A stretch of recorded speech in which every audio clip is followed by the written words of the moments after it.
Welcome to Stay a While, the podcast that's virtual soul food for your ears. I am your host, Tommy Vincent, and each week we break bread with bold, passionate women who have faced the impossible and are still standing to share their testimonies. Make yourself at home and stay a while. Hey everyone, it's Tommy Vincent, your host of Stay a While podcast. And today we have joining us at the table Kelly Mehrtens. Kelly is the executive director of the Trust, powered by NFLPA. She was formerly on the board of directors of USA Football and has left her indelible mark on universities such as the University of Miami, Illinois, and Maryland, and that's just to name a few. Kelly, welcome to the table. Thank you, Tommy. It's great to be here. So before we go any further into our conversation, and you and I, um, in our warm up portion of our conversation, we talked about how sometimes it's challenging for us as individuals to, just toot our own horn, and not in a braggadocious way, but really just to articulate, how we have worked to garner the success that we have today. So we know you're successful. So I'm not asking you to talk about that. I want to hear from you. Who is Kelly Mehrtens? Wow. I'd have to start by saying the daughter of Zella Landry and Harold Landry, but my mom had such an inspiration on me and on my life. I think that, she and my father got divorced when I was very young, and so I had an opportunity to just watch her and learn so much from her. And so I guess the foundation of who I am starts there. And then from that, at heart, I'm just a woman who loves sports and loves education. And so anything I can do to impact youth is so very important and close to my heart. Currently, the world of sports is shining the light on women competitors in various sports. How does that make you feel as a former uh, competitor yourself? You know, I'm excited about it. I came up during an era, Title IX, came about in 79, and I came up during that time. And it's funny, I was just remarking with one of my hometown friends. We were chatting, and I was talking about how far we've come in the world because I had remembered in sixth grade, they had given the most athletic award to the most athletic in the school. And so I won it for the women, for the girls. And then a friend of mine won it for the boys. But his trophy was 5 feet and mine was a foot. So, so I said, I think I still have that photo that made it to the Mm, newspaper. mm, I said, mm. so we've really come a long way. And I said, and someone thought that was okay. Like we're standing next to each other, holding the trophy for the same award, and I can hold mine in one hand in the palm of my hand, and he has to Mm-hmm. hold it with two. So I say we've come a long way, but what's most important is there's still so far to go. But I'm so excited by what I'm seeing. We've all known what women have been capable of. It's just now the world is catching up. And so I love that Mm-hmm. about that. I was just in a meeting yesterday with a group of people, and they were talking about some of the departments that they have in their organization, and they talked about how and they said women's sports is really taking off, and I'm like, I don't know that it's really taken off. It's already took off. It's just, to your point, people are really just looking at it and seeing it for how competitive it's always been. And so like the spotlight is on right now. And but they were talking about organizationally, like having a women's sports division and a men's sports division. And I'm not talking about competitiveness, but what do you think about it being grouped separately, or do you have thoughts on it's just competitors, and if there's a department on sports, it's sports, whether, regardless of your gender? Yeah, and they say history just repeats itself. And so to hear that comment, all we're doing is going full circle. And so when I came into the business of athletic administration, I started at Northeastern University in Boston, and it had two separate athletic departments. It had the women's athletics department and it had the men's athletics department. And I remember clearly every time I would see something that I didn't think made sense to me or I didn't think was right, I remember this phrase saying, well, that's not fair. And, whether it was budget dollars or whatever, right? If our budget was a total of 3.5, this is many years ago, and the men's budget was, 10, and I would go, well, that's not fair. And my boss at the time had something above her desk that said, life's not fair. Get over it. And I was 26, and this was just new for me coming out of competing in college to now I'm in a full-time job. And it got to the point where she wouldn't even say it anymore. She would keep her head down and work and then just point above her head. And I go, oh yeah, that's right. Life's not fair. And so for me, I learned early on, and I'm so thankful that I had that. Her name was Jean. I had Jean as a mentor and a leader that I didn't get caught up into the fair or not. If I wanted to make a Mm-hmm. difference, if I wanted and believed in something, then that's what I fought for. And that's something that I think she taught me is don't be afraid to get in and, talk about what you believe is right. What do you think that this team deserves? And so, I like to pride myself on learning that at an early age in my career. Mm-hmm. And just for the record, I strongly advised against separating them out. I just don't. I just don't even think it's good business, But anyhow, uh, I would never sit in a room and have a strong opinion about something and swallow it. It's just not my nature, and I believe that when you have access and you have influence at a table, that we have a responsibility to, at minimum,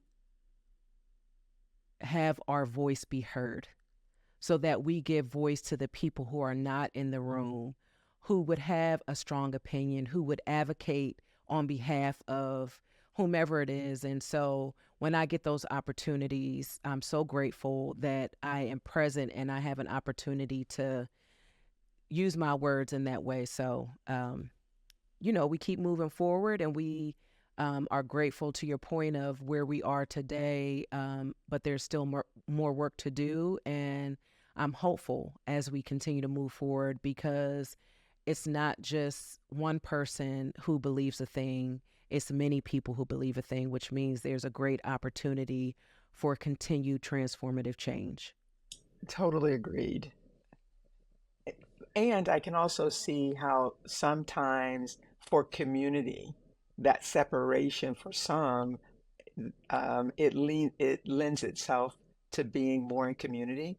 But I agree with you. I think when you begin to do some of those separations for maybe what is considered the right reasons, it has some grave and unintended consequences. And I think the more collaborative diversity of thought across both sides, because at the end of the day, it's the sports that you're talking about.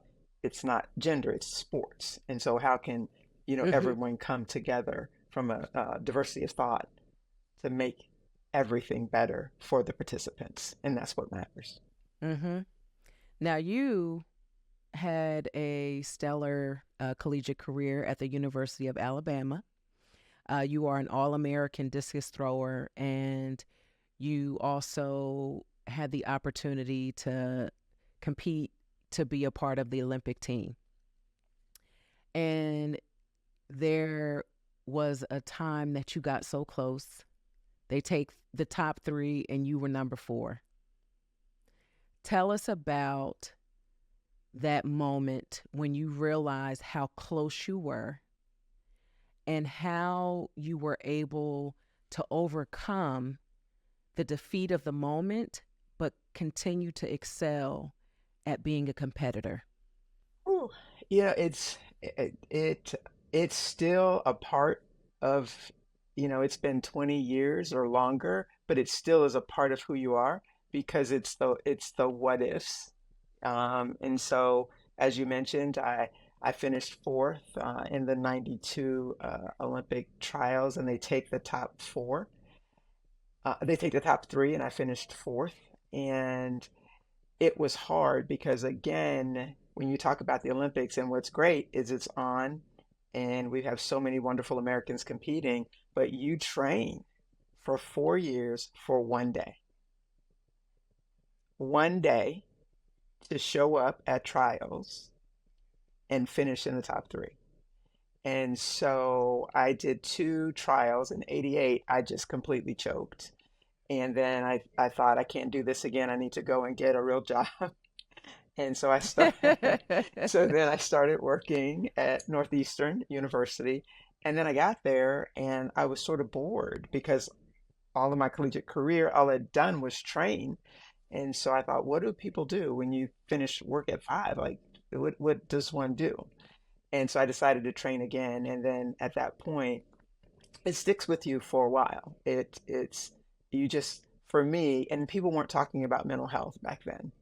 And so I think if I had had someone that I could talk to help me process it better, I probably would have moved along a little bit quicker than I did. And so what I'm so grateful for is that the mental health conversation is front and Mm-hmm. center, and people just don't understand the pressure, not only the pressure that's around, but the pressure that athletes put on themselves to, to their own personal pressure, and then the pressure that sort of comes from around. And I did not have that. And so I had to manage through it in my own way. I think about the pressure. There's that pressure that you just mentioned. And now with social media and everyone, being, experts in sports they've never played. And um, it just is mind blowing the way that people come at athletes, even when they're successful. So you could be successful and someone still has something to say. And so when you talk about the mental wellness of individuals who are competing at a level where the world is watching, I can't even imagine what that pressure is by itself, but then to have the added pressure of the opinions of so many other people who aren't caring about how that is impacting you mentally in your process of just looking to be successful at something you've worked so hard to compete in.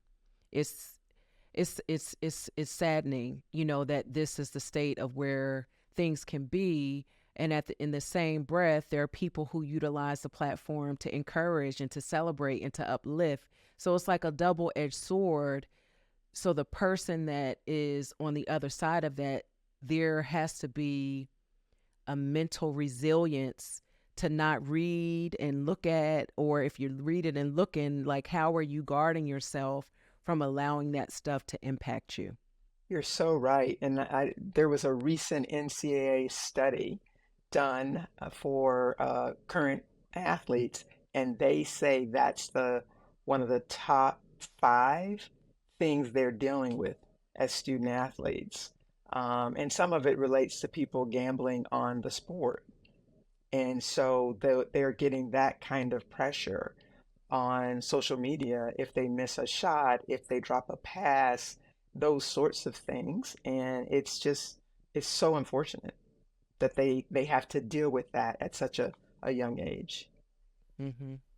I have two sons who competed at the collegiate level, and um, there were times where they would share something on social media, and I would see a comment, and I had to, with everything inside of me, resist going in, in that moment, wanting to be, mama bear. And then I just have to remember, like, the significance of this person in our life is zero.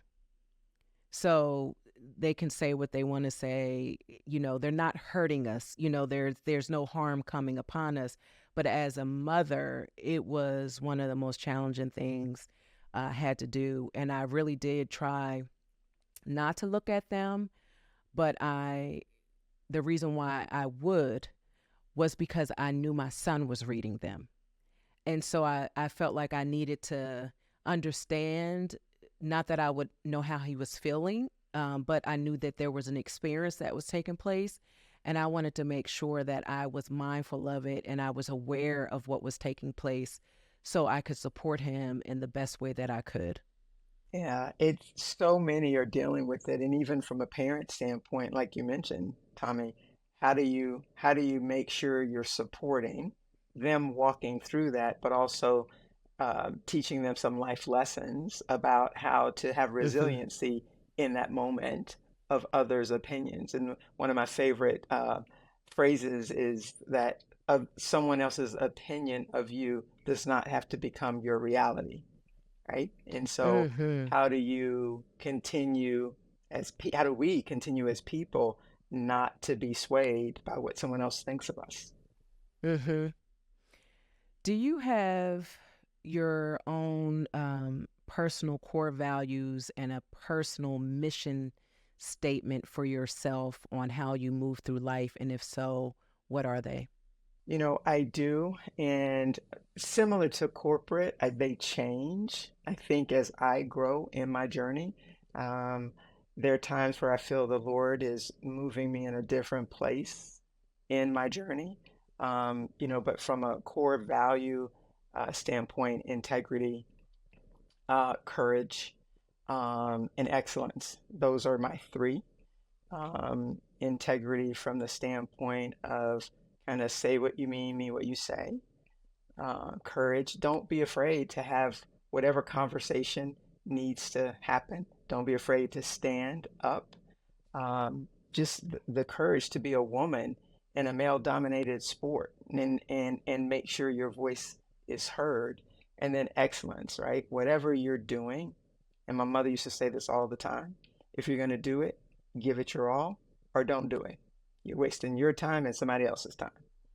For you, as you've had an opportunity to be in leadership roles in different institutions, and now you have your role that you have with the trust. As a leader, what has been your greatest challenge and how did you grow through it? It's a great question. I think from a challenge perspective, um, just trying to show up and be there every day in a way for staff. And I haven't always done that, right? And so, it's a growing and a growth process because in order to be there for someone else, you also have to be your best you. And if you're not constantly, you know, taking those times, taking those self-care days, because again, as an athlete, it was put your head down and go, right? That's that mindset. I came up during that time where what are you talking about? You need a second. What are you talking about? You need a break. You just put your mind and go. And so what I love is that you're constantly evolving, right? And so for me, I'm constantly evolving as a leader.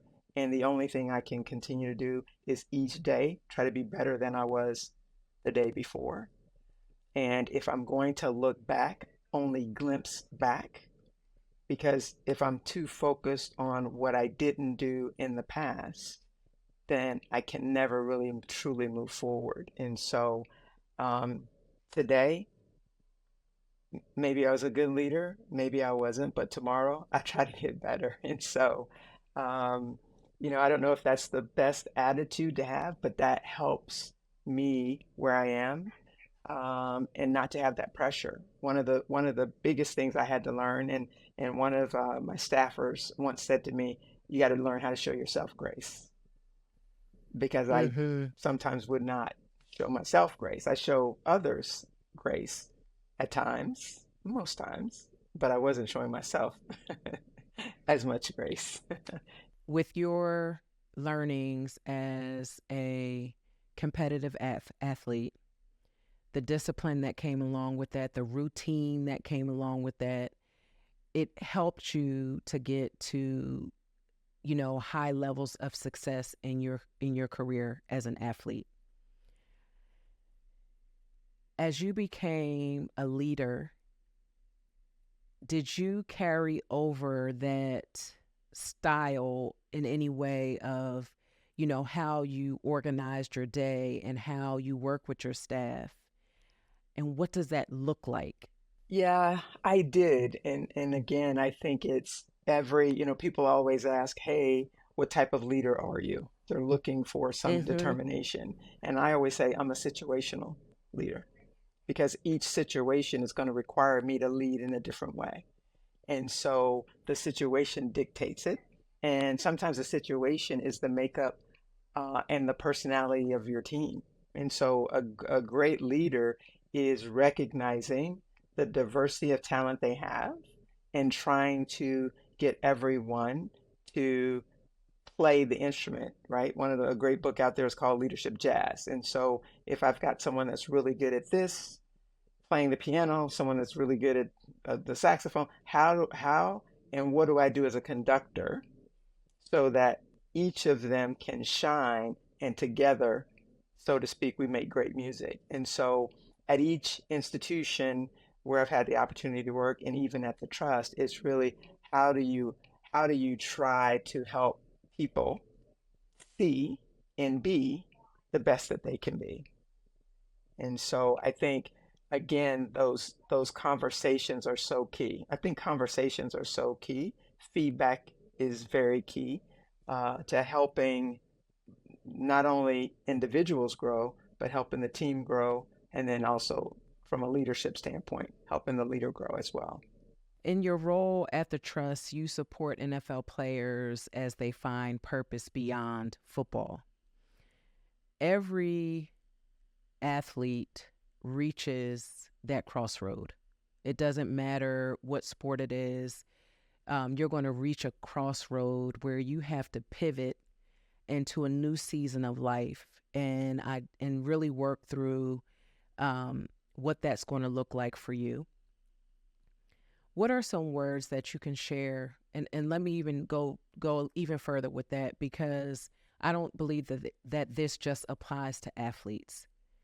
Every person, they reach a point in their career where there's a crossroad and they have to be able to work towards finding purpose beyond whatever that thing was that they were doing. Some people go out willingly, other people go out reluctantly, and some people don't have a choice. So, what are some words that you can share with people on how to embrace that moment when you get to that crossroad? Yeah, and Tommy, I think you just hit it. It's embrace it. I think I think when we look at life, it's really not a sprint. It's a marathon. And it's continuum. There's a continuum. And so you're just at a point. That's it. There is more to come. And so some of the things that I try to impart upon people is what is it in this moment and in this chapter of life that God is trying to help you learn? Like take a moment and ask yourself, okay, what is it that I'm supposed to learn in this moment? It could be good, it could be bad. Write it down. And then the next day, ask yourself that as well, but ask, what is it that I feel that I'm being led to do next? Because there is a next. I think what happens sometimes is, and I'll talk about it in sports, but it also could be in career. It's your career doesn't define who you are. It defines what you did. And so I think the more the when people can recognize that and realize that, it helps them move on, right? From a football standpoint, football is not who you are. It's what you did. It's a sport you played. You have all of these things that football has taught you. And if you're, in the military, what are these things that it has taught you?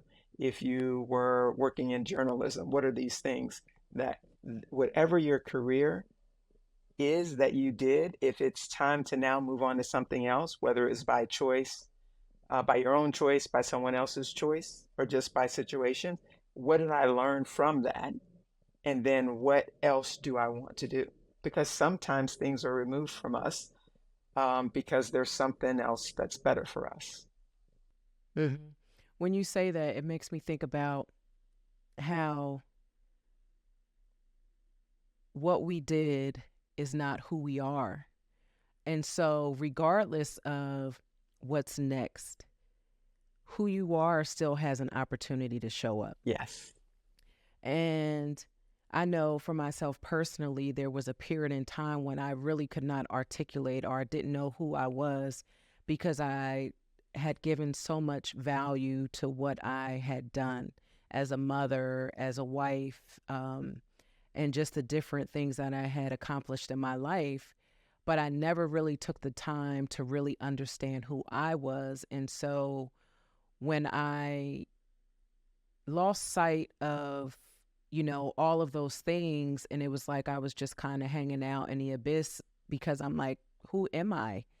And once I took the time and did the work of, going through therapy and really working through that core question to getting to the place where I understood who I was and I appreciated the value I brought to this world because of everything that God had put inside of me, it was then that I, even in those places where I had moved before, I moved in those places differently. I showed up differently because I was so confident in who I am that it didn't matter what was taking place in those circumstances. I was so unwavering in my self conviction about how I was created and who I was that it no longer was a feeling, but it was an absolute of I'm still wonderful. I am still gifted. I am still talented. Whether the door closes or opens is irrelevant. It's not my door. So I'm going to look forward to what the better thing is that's ahead of me. And everything, my perspective on life just really changed when I was able to get to that place. That's beautiful and so powerful. And those affirmations, I think, are so important. And it's interesting because I didn't grow up with affirmations, right? I just didn't. Mm-hmm. I just I didn't I either. didn't grow up from it just didn't happen. But we have this thing at the trust where recently retired guys, we bring them back just to explain their benefits, and they come with their spouses and one brought their daughter with them, and the daughter was maybe 1.5, 2, and she gave herself affirmations. I loved it. She said, I am smart, and she would point to her head. I am beautiful, and she would touch her face. And I am oh gosh, I'm smart, I'm beautiful, and one other. And I just hugged the player, hugged his wife. Like, that is so amazing. I love it. I love it. She could count and tell you her affirmations.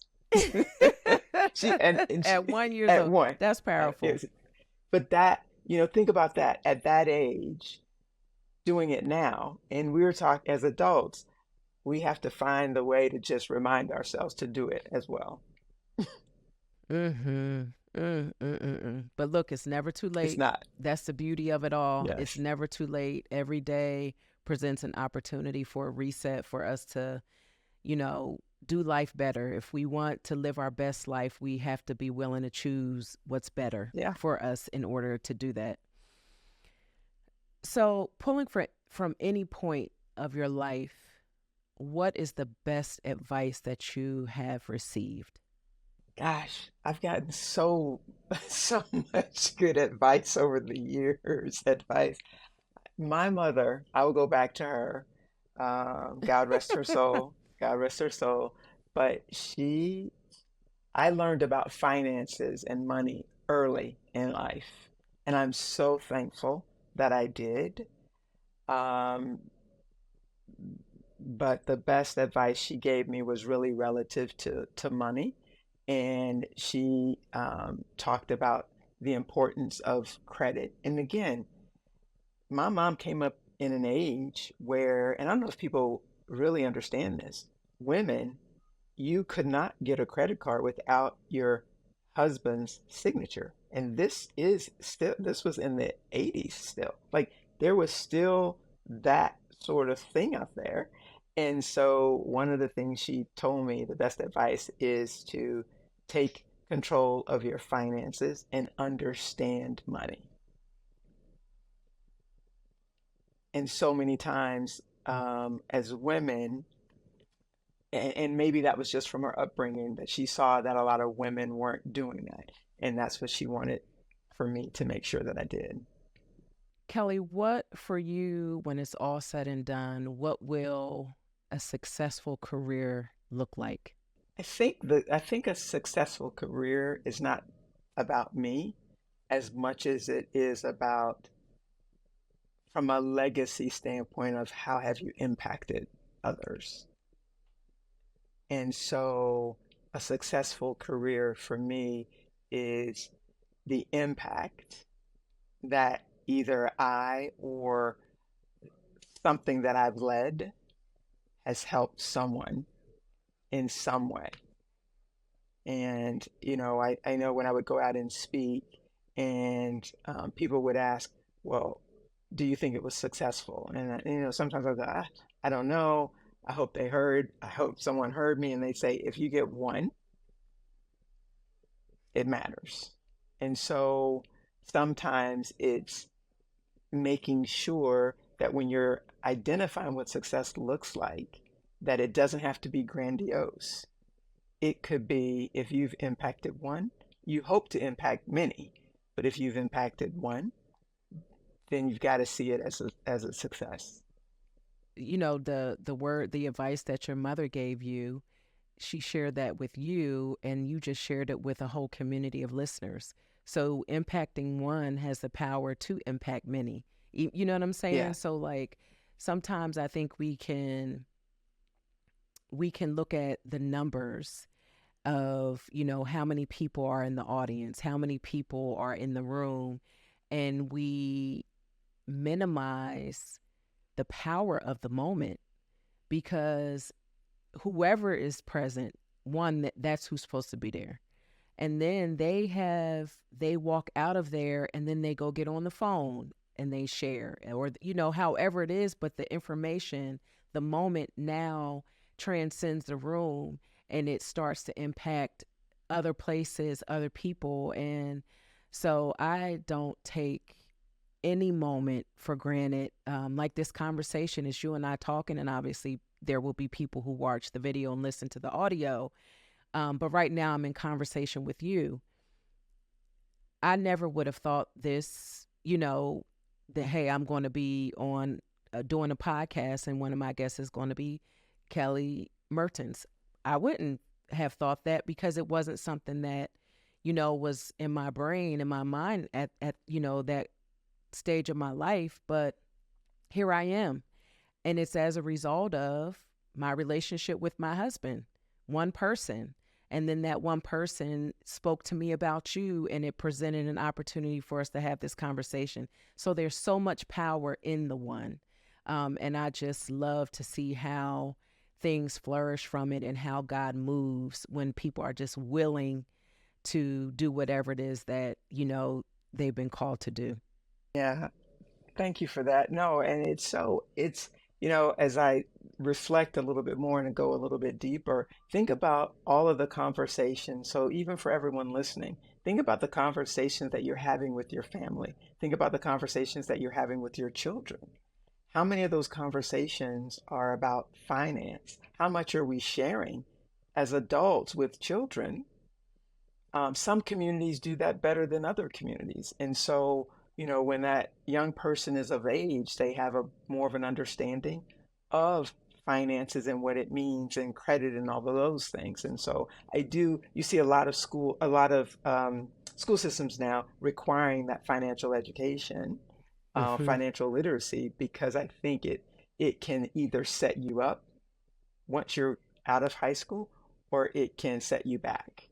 And so anything that we can do to set our children up for success beyond the high school piece is I think so critical. So this is our last question before we move into the next segment. To date, what is the proudest moment of your career? Mm, being named executive director of the trust. It, it really is. This, it's an honor to serve in this role. The men who played the game make it so easy.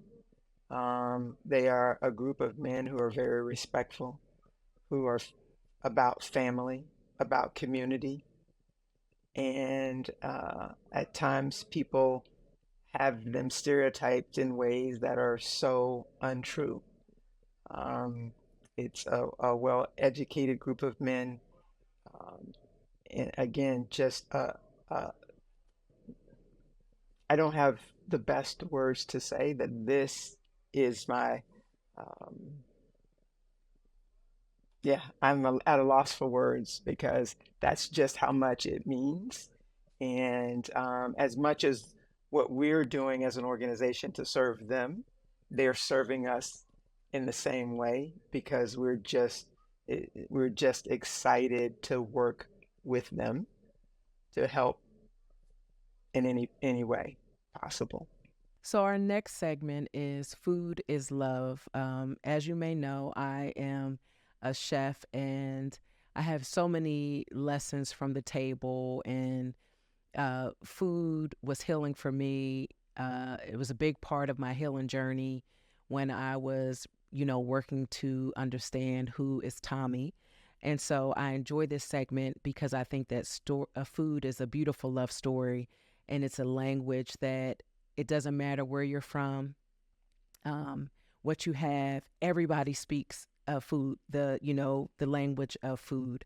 So my first question for you is, what food best describes your personality and why? Oh man. Uh, I would say a seven flavor pound cake. Mm. Or five flavor pound cake. And why is that? Well, tried and true. A pound cake is tried and true. If you, it's a solid dessert. Yeah, it's not fancy. It's not creme brulee. You have to do all of that stuff to it. Uh, but the reason it's just not a regular pound cake because I got a little spice in there, so you got to add a little flavors in there, a little bit of rum, a little bit of coconut flavoring, a little bit of vanilla, a little bit of lemon. So, but yeah, that could be that's why I'm uh, traditional, tried and true, but got a little bit of edge, a little spice. A little something, something. Yeah. Name a time in your life when food was healing for you. It heals in a lot of ways for me. Um, but certain foods, and I don't know if you experienced that in your journey, like certain foods provide certain healing. And Hmm. ice cream is an all-time healer. Like I love a good butter pecan. I could be sad and mad at the world and say, "Let me go get a pint," and I could sit on the couch. We had Amy Trask on here, and her that ice cream was the healing food for her, and she at her staff meetings she said her staff knows if she has an ice cream bar set up that they have a problem to solve because the ice cream is out in the room. Yes, yes. I just left Freddy's and I'm not saying I needed healing or not, but I must have needed something because I just sure had me a small butterscotch and pecan, a little concrete. Does your family have an heirloom recipe that is passed down from generation to generation? My mom's cream cheese pound cake. That is, Mm, that's a staple in our house. We could all split, but when we were coming home for Christmas, mm-hmm. she baked for everybody. So there would be 16 cakes there, but she knew, and as a result, I tell people all the time, I only like warm cake. Like I don't, Mm-hmm. and the reason because we were sitting like this with our arms on the Waiting bar, for the cake. waiting on the cake. Is it ready yet? Is it ready, Mom? And then she set the timer when it came out of the oven because it had to cool. And we would just sit and then she would slice it. So my entire life I had warm cake. And so that's Mm-hmm. what I know. And so that is her recipe. Still to this day. Everybody's like, hey, you have grandma's recipe? You have mama's recipe? Is there new cake bakers? Has someone has the mantle of making the cream cheese pound cake been passed down to someone else? It has. My niece, her first grandchild Mm, is, okay. yes, she's the new I cake love it. baker. I love it. I love it. So, our final segment is I am bringing her to the table with me. And this is your opportunity to give virtual flowers to another woman whom you know you would not be where you are today without her fingerprint on your life. Ooh, there's so many, Tommy. I mentioned Jean Rollins, definitely. She was my first supervisor at Northeastern University. There's a woman, Anne Marie Lawler. She was the associate athletic director at the University of Alabama and the University of Florida. I have to give her flowers. One of the things she said to me as I was coming up young in the business is, Kelly, you're a female and you're black. You're going to be asked to be on a lot of things that are related to those two things. I encourage you not to do it and not get pigeonholed. And this was a white woman saying to me, don't join just the women's groups or just the black groups, join groups. And I always remembered that advice and give her flowers for that, to not just not it's not about selling yourself short, but don't be so closed off to think that you can't do that and more.